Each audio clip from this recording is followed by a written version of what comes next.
The bedroom was a tomb of silence, save for the faint hum of the air conditioner and the distant drip of a faucet. I stood in the doorway, my shadow stretching across the hardwood floor, watching my wife Lila sleep. Her chest rose and fell under the thin cotton sheet. Her dark hair splayed across the pillow like spilled ink. My hands trembled, not from the chill of the midnight air, but from the weight of the phone in my pocket. Its screen still burned in my mind, a single text, glowing like a flare in the dark. Meet me tomorrow, same place. Don't tell him. The words weren't meant for me, but I'd seen them when her phone buzzed on the counter an hour ago. Now they clawed at my chest, each syllable a shard of glass. For weeks, Lila had been a ghost in our marriage. Her laughter, once a melody that filled our small apartment, had faded.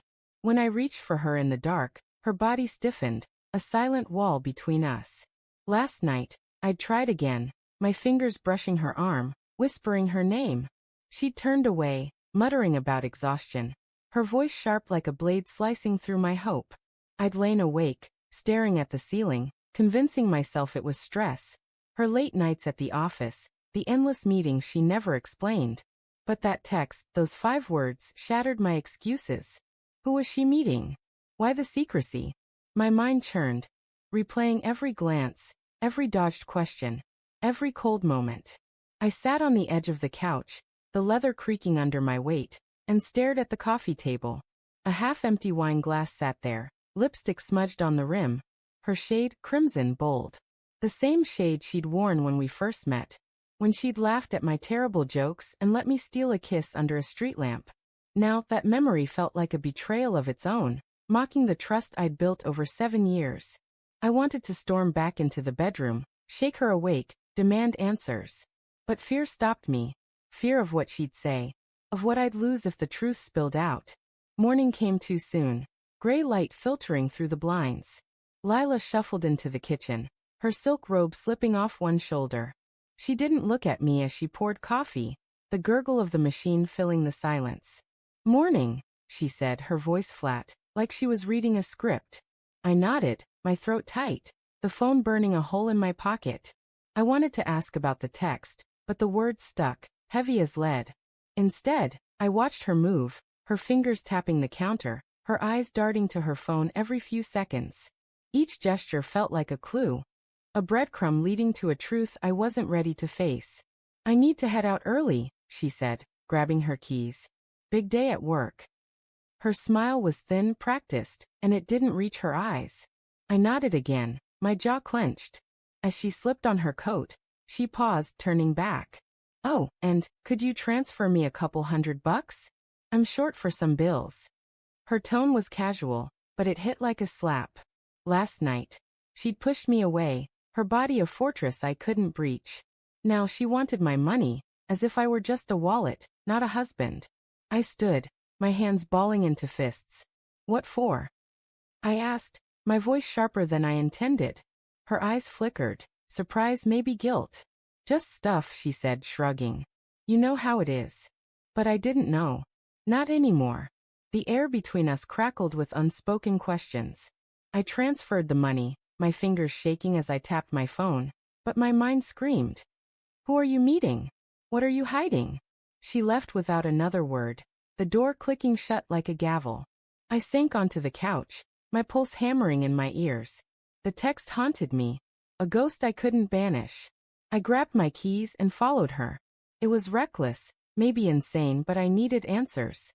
The city streets were alive with morning chaos. Honking cabs, the bitter tang of exhaust, the chatter of pedestrians. I kept my distance, my hoodie pulled low, watching Lila's red coat weave through the crowd. She didn't go to her office. Instead, she turned into a cafe, its windows fogged with steam. My stomach twisted as I lingered across the street, hidden by a newsstand. Through the glass, I saw her slide into a booth, her face lighting up in a way I hadn't seen in months. A man joined her, tall, broad-shouldered, his smile too familiar, too intimate. My breath caught, my chest tightening like a vice. I didn't know him, but the way she leaned toward him, her hand grazing his arm, told me everything. The world tilted, sounds fading to a dull roar. I wanted to barge in, to scream, to shatter their cozy little scene. But I stood frozen, my feet rooted to the pavement, my heart splintering. Back home. I paced the apartment, my thoughts a tangle of rage and despair. The text, her distance, her lies. It all fit together now, a puzzle I'd been too blind to solve. I rifled through her desk, desperate for more evidence, hating myself for it. In a drawer, beneath a stack of papers, I found a hotel receipt. 2 nights, a city an hour away, dated last month. My name wasn't on it. The room number stared back at me, a silent accusation. I sank to the floor, the paper crumpling in my fist, tears burning my eyes. How long had this been going on? How had I missed it? When Lila came home that evening, I was waiting. The apartment was dim, the only light from a flickering bulb in the kitchen. She froze in the doorway, her purse slipping from her shoulder. "You're home early," she said, her voice tight. I held up the receipt, my hand steady despite the storm inside me. "What's this?" I asked, my tone low, dangerous. Her face paled, her lips parting as if to speak, but no words came. The silence was deafening, heavier than any lie she could have told. "I saw you," I said, my voice breaking. "At the cafe. With him." Her eyes widened, then dropped to the floor. Guilt, raw and undeniable, carved itself into her features.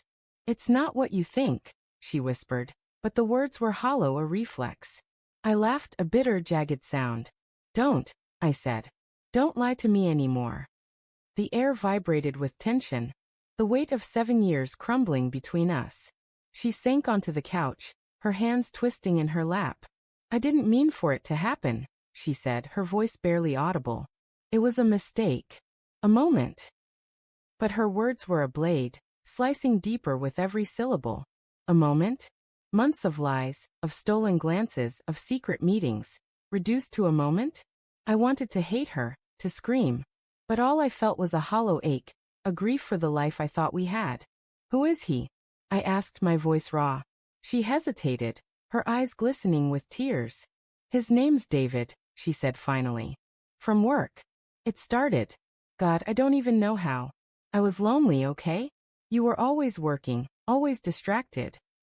Her words stung, a half-truth twisted to justify her betrayal. I'd been working to build a future for us, for the family we'd planned. But she'd found someone else to fill the spaces I'd left empty. I stood, my legs unsteady, and walked to the window. The city sprawled below, a maze of lights and shadows, indifferent to my pain. "I gave you everything," I said, my voice barely a whisper. "And you threw it away." She sobbed behind me, but I couldn't look at her. Not yet. Not when every memory of us felt like a lie. The next morning, she was gone. A note lay on the counter, her handwriting shaky. "I'm sorry. I need time." No explanation, no promises.